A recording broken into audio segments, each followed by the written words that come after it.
Hello everyone, I'm Mako. It's very nice to meet you. I'm a French witch, a believer in the old faith of the Gaulois. I practice green witchcraft and kitchen witchcraft. I'm really excited to share my knowledge, my journey, and all the things I've learned and I learn along the way with all of you.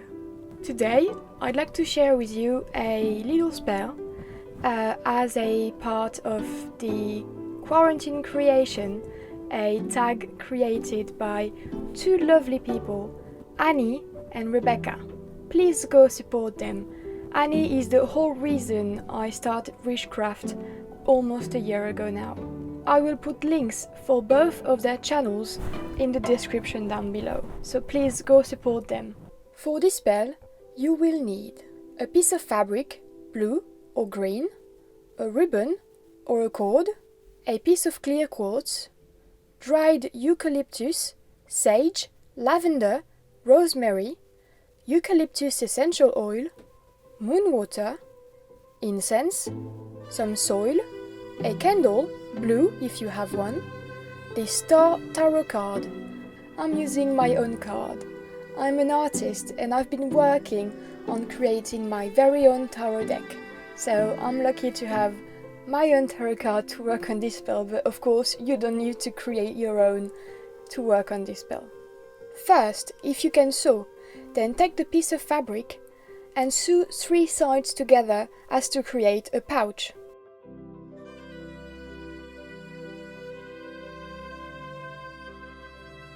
Once that's done, turn it inside out and then paint or embroidery, if you have the skills and the materials to do it, the pouch as you see fit.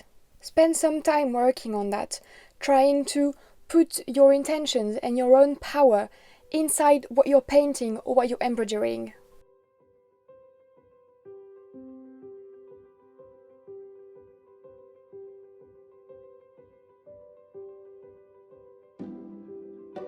If you're a Wiccan, or if your own tradition or country have symbols that represent health, healing, protection, then try to incorporate all of that into the painting or embroidery you're doing on the pouch. Anything that instantly makes you think about getting better. Once your pouch is complete, it is time to do the spell.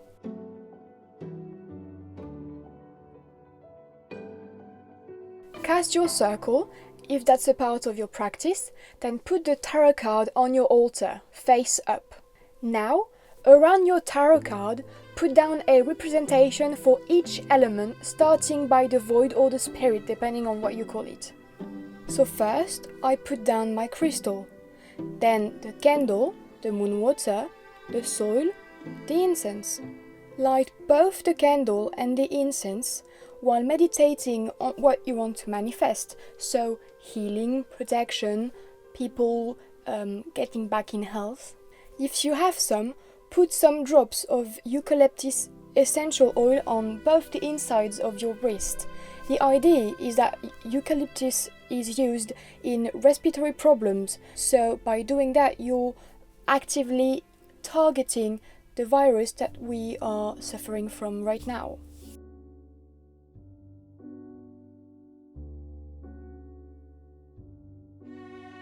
If you worship deities, now is the time to call on your gatekeeper. The gatekeeper is the deity in your worship that represents the edge between our world and the spiritual world. So in my case, that would be Tutates. Leave an offering on your altar for that deity and call on their protection and strength. I'm also calling on Brigitte, in particular her first face, Brigitte the healer, because she represents, amongst other things, medicine and health. Now, above the card, take your pouch and fill it with your ingredients. Of course, only the ingredients available to you from your home or that you can order, but don't go outside to buy more given the climate that we're in. The most ingredients you have, the better, but because half of these spells is intention and manifestation, even if you don't have all the ingredients listed, even just one ingredient would be enough to have at least a 50% functioning spell.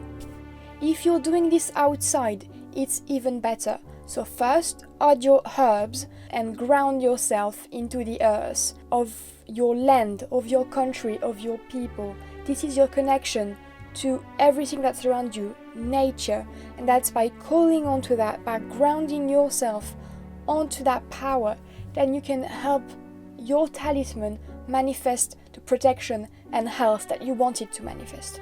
Not every country is in the same state right now, so you have to tailor it to your experience. Now take your ribbon or your cord and tie 3 knots into it. 3 is a spiritual number. From the 3 phases of the moon to the Trinity, to the 3 phases of femininity, the maiden, the mother and the crone, to even the Wiccan law, if you're a Wiccan, the threefold law. 3 is a very important number and it represents, in this case, grounding, a full circle, something beginning and coming to an end. So by tying 3 knots, what you're essentially doing is asking for the world to come back to a sense of normalcy, to bring back what was good, to bring back the health. With the 3 knots done, you can begin an elemental blessing. If you worship any deities and your pantheon allow it, like mine does, you can replace the elements by gods and goddesses or deities or spirits or fae that represents the elements that you're trying to call upon. Start with the spirit by holding the crystal in your hands and saying, "May the spirit bless you." Put the crystal inside the pouch, then hold the pouch briefly over the candle flame and say, "May the fire bless you." Sprinkle some moon water over the pouch, then add some soil inside, then pass it through the smoke of the incense, each time repeating the blessing with the name of the element that you're calling upon. Finally, if this is a form of magic that you work with, you can add a sigil to your spell. Either write it down on a piece of paper, fold it and put it inside the pouch, or paint it directly onto the pouch at the step where you were making the pouch at the beginning. You can also embroidery it, of course. If you want to add a sigil, but you don't know how to create one, then you can absolutely use mine and then charge it yourself. I'm not going to go into details on how to do that because there's a million resources out there to explain how to do it. I will link a couple of those down in the description below. Now that your pouch is full, you can tie it using the ribbon or the cord. Then you have a couple of options. If you live outside, then take the pouch with you and bury it at the crossroad. That way, the road will bring the magic to everywhere on your land or your country. By doing this, you allow the talisman to protect and bring health to the people you love and care about. If you live inside the city and you can't go out, then I suggest either hanging it from a window or a balcony, or if you have a backyard or you live somewhere closer to nature but you don't have a crossroad or you're completely outside, then you can tie it to the branch of a tree that's inside your property. But please don't put yourself or others in danger because you absolutely want to bury that talisman. It's more important that you stay safe and keep others safe, even if it means not putting the talisman somewhere inside nature. If there is no way for you to bury it or hang it somewhere, then wear it on your person. A little bit every day, meditate on it, think about why you created it and what's its purpose. Think about the people you want to keep healthy, the people you want to protect. You can even, if you know someone who's sick, put a picture of them inside the pouch or on your altar for the duration of your spell.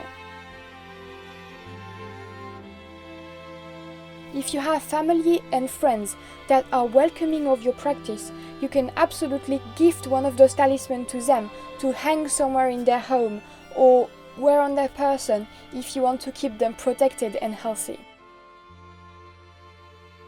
To make your talisman a part of the spell and community effort started by Annie and Rebecca, add this phrase to your intentions. You can write it down on a piece of paper and add it to the pouch, or you can say it, chant it, or meditate on it as you work on the spell. I've modified it slightly to work best with the talisman I'm making, but it's up to you to use my version or the original wording. So as I work on the talisman, I say, let this talisman bring protection and healing to those impacted by this hurt. During this time, let its power connect us through our heart. As I work to complete this spell, I have done my part. Once you're done with the talisman, if you casted a circle, don't forget to close it, and if you called upon any deities, now is the time to thank them for their protection and their strength.